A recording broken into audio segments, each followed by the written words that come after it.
老师今天这么早，我上厕所，为什么去睡不着？太厉害了，多起来，事业部就是多起来了。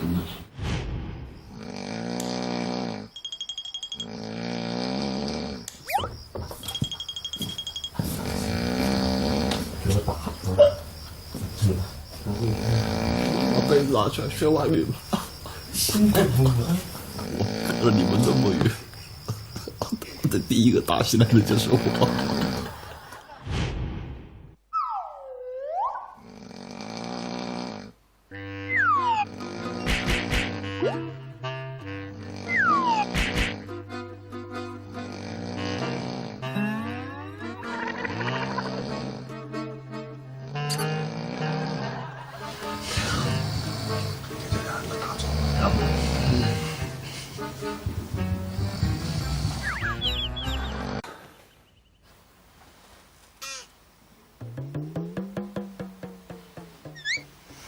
早，我说。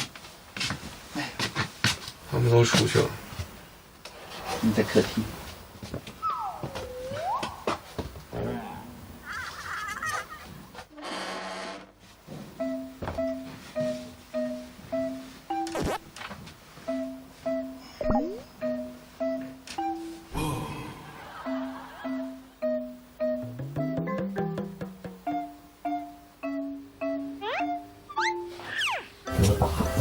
哼。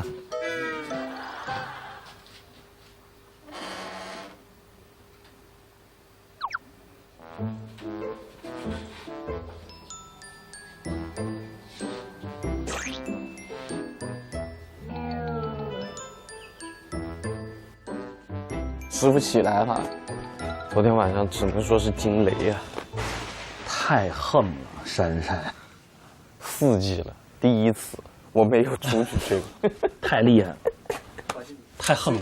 我在这边睡着，我睡醒了，然后他这样，他在这里，我在这里，他这样靠过来，追着我打，我就往这边躲，你知道吗？还把衣服那个脚塞到耳朵里，我这样子躲。不行，他那个低频共振很响。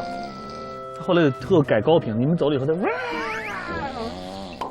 我以为他谁跟他吵架呢？太横了，真的太横了。是，来了。珊珊，你绝对把大家给震了，我跟你讲。枕头也太不舒服了。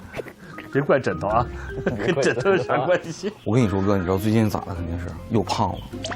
有可能，因为我最近主食没控制，一顿糟蹋，面条子、大米饭嘎嘎。你把俩孩子给打跑了。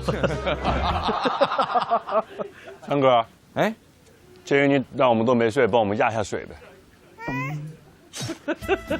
你让我压下水可以，孩子，完全是因为我打呼让你睡不着，我不压。啊！就你睡了，别人都没睡。但是你看人何老师做的，黄老师，没有嘲讽，只有包容。我反正对业界第一都是带有一些崇敬的。相比之下，黄老师的那些简直就是在我耳边呢喃。哦，他打呼噜就可以是呢喃，用这么浪漫的词儿。我已经是行业第一了，是吧？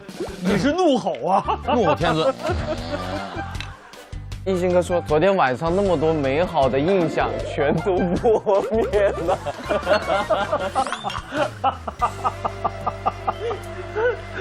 到此为止，不许再讨论这个话题。